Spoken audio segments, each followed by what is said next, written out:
سيد علي محكمة مركي صدحات waxa ay ku xukuntay xukun dil ah balse lama dili doono Sayid Cali 5 sano soo socota maxaa sida u leeyahay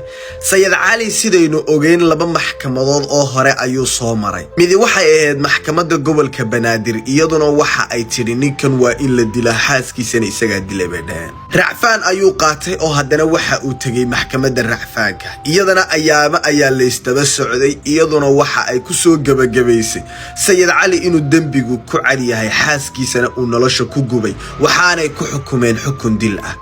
haddana racfaan saddexaad buu qaatay maxkamadda sare ayuu haddana tagay weynigii ogeyn wixii istabamar jiray haddana waxa lagu xukumay xukun dil ah xukunkii waa fulay oo maxkamaddii dil waa ku xukuntay balse goorma ayuu dhici karaa xukunka dilka ah oo Sayid Cali halka laga tooganaya waxa weeye mar dambe arrinkaasi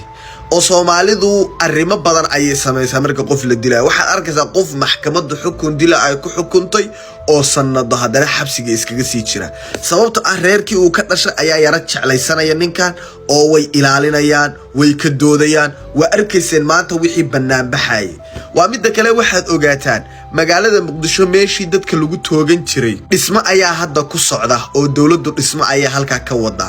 dawladuna waxa ay joojisay dadkii la dili jiray ee la toogan jiray markii cid dilaan abada qisaasta la rabay in lagu fuliyo meel gaar ah ayaa dadka lagu toogtaa meeshii dawladda ayaa la wareegtay dhismo ayaana ku socda halkaasna hakad ayaa Sayid Cali uga imaaday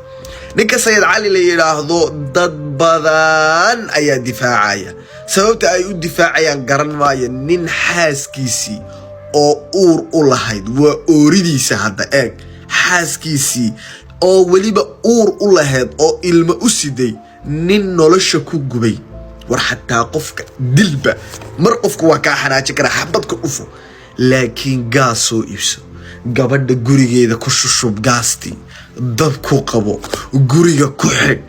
qof waxa sameeyay waxa uu ku taraya adiga maxay tahay qofka difaacayo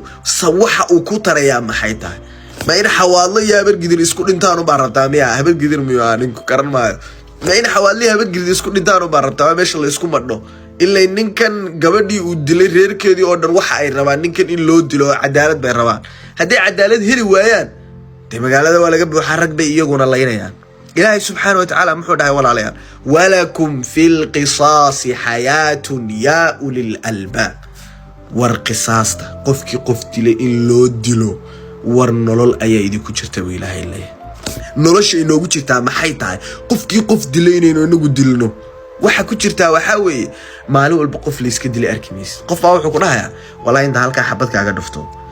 inaan yaa maqaaxida arbeekada dhowr asha soo seexan buu ku dhahayaa arbeeka waa meelaha hoteelada la kireysto weey sheelkaba arbeeka oo arkaan dadka laaya yani waa la xirayaa leeyma dilaayo odayaasha wada hadlaya berina waa la iska kaysoo deeniya adigana halkaas xabad kaaga dhuftay buu ku leeyahay ninka dishay ina adeerkii soo isaguna qof kale oo ina adeerka ah dili maayo waa imise dil baa sii socona waa kii la dilay kii loo aaneynay aanada loo dilay kii aanada loo dilay mid kala u sii aaraya isagana waxa dilkaasi uu gaadhaya ugu yaraan 20 qof haddii maalinka ugu horeysay qofkan dilay isagana sheekada halkaas ku dhamaaleed qofkii dilay waa la dilay laakiin imka Sayid Cali ninka Sayid Cali gabadhii luul ee la dilay walaalkeed haddii maanta cadaalad heli waayo Sayid Cali nabad Muqdisho ma ku maraya ilmaadiridii nabad magaalada ma ku marayaan dumarkan qaylinaya ee la Sayid Cali yaa la dilay magaalada nabad ma